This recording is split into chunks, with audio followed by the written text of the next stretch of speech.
Good morning, everyone, and welcome to the Substation. Since its founding in 1990 by the late Ko Pa Kun, who also in that year had won the Cultural Medallion, the Substation has been many things to many people. For most, it has been a valuably unpolished and independent space, interdisciplinary, intercultural, process-driven, and non-judgmentally nurturing, where young and old have been able to experiment, collaborate, deliberate, or just hang out with one another.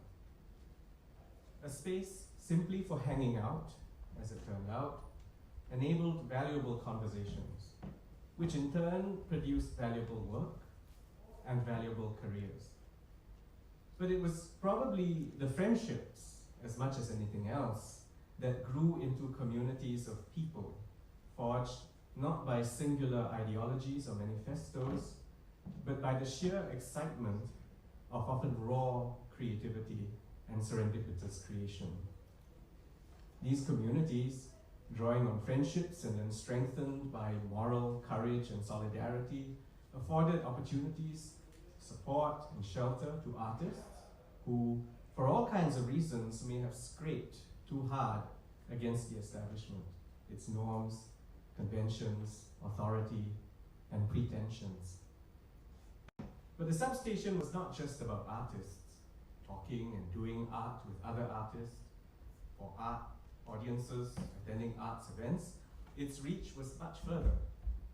It was a space that attracted and welcomed the participation of academics and activists, for instance. The lines dividing them were never so clear, in fact. The Substation organized conferences to discuss matters that were central to the arts, but whose significance was certainly much broader in terms of the cultural, the social, the political, the technological, and the international. In 1993, the Substation organized the first in a series of conferences, calling it Art versus Art, Conflict and Convergence. In 1994, it organized Our Place in Time. And in 1995, Space, Spaces, Spacing. That was 25 years ago. Today, we represent that conference for what must surely be a very different Singapore in a space that must surely be a very different Substation. But have Singapore and the Substation changed all that much?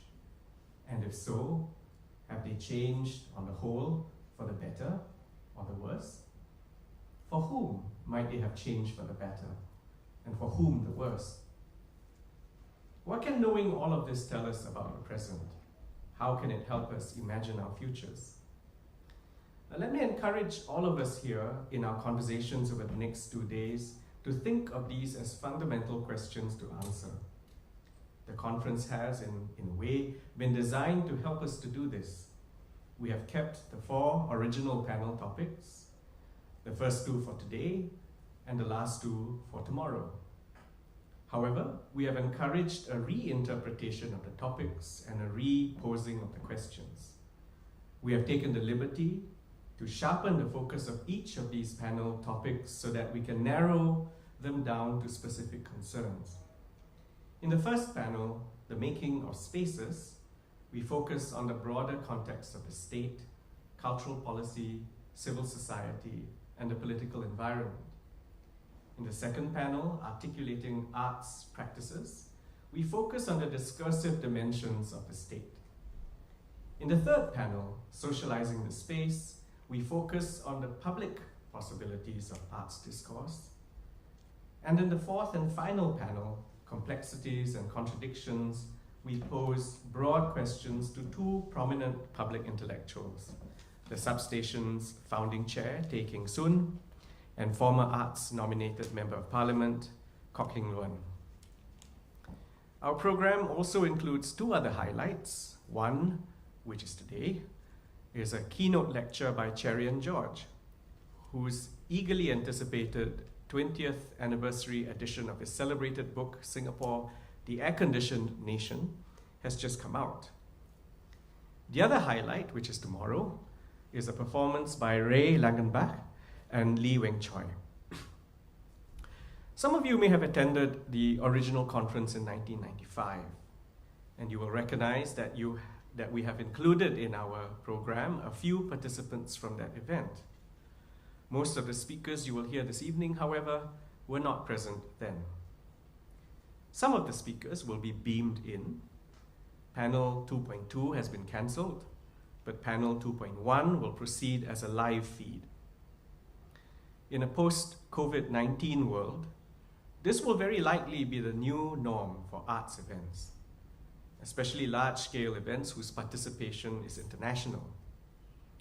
This compels us to stretch our notion of space yet again. What is the relationship between in-person and teleconference, eventually I suppose holographic presence? In a post-COVID-19 world, spacing also comes to mean something else when we recalibrate social distancing tolerance levels and worry about viral superspreading of the kind held in far greater awe than the virality of social media. The question of physical and virtual space and how the two are related is by no means new, but I hope we will address this with new insight this weekend. Are they substitutive or complementary? How can we design our spaces, organize our events, and curate our programs so that one extends, augments, and enriches the other when we come together? What would be the relevance and value of places like the Substation, where casual hanging out seems to be at the heart of creativity and development? So aside from global pandemics, what else has changed since 1995? Listening to members of the arts community reminisce about the early years of the Substation would suggest that the 1990s must have seemed like a brave new world in Singapore. No longer just the repressive industrial society of a developmentally obsessed nation in the making, but a global city starting to conceive of the arts as a necessary feature of world-class cosmopolitanism powering its next phase of economic development and growth. How apt that a power station should be turned into a pioneering experimental arts center, initiated and pursued through ground-up energies. Since then, one might say, with some broadly acceptable justification, that the arts scene has flourished with more funding, infrastructure, urban zoning, arts companies, audiences, educational institutions, international collaborations, and global visibility. One might even get away with saying that censorship has become less heavy-handed in global city Singapore. But the 1990s were by no means a straightforward tale of cultural political liberalization and a flowering of the arts.